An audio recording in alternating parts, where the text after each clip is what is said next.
When adding image descriptions, also known as alt text, to images in Microsoft Word, it's fairly simple. Simply come to your image and double click on it. Over here to the right, a Format Picture menu will appear, and what you need to do is go to the third icon over here, the one that looks like a square with arrows pointing outward. And then make sure that the alt text option is expanded. You don't need to put anything in the title. The screen reader will read what's in the description box.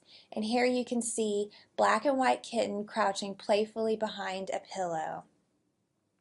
If for some reason this Format Picture menu does not appear, all you have to do is make sure that you click on this Format pane that's on the far right side, and it'll show up again and you can access it. The function is very similar in Microsoft PowerPoint. What you need to do is go to your image, again double click on it. The same format pane will appear. Click on alt text down here below.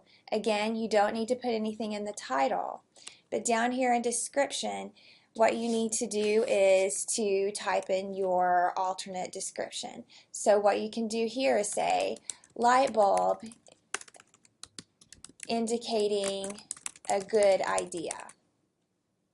And there you have it. Your alt text is already embedded in your Microsoft PowerPoint.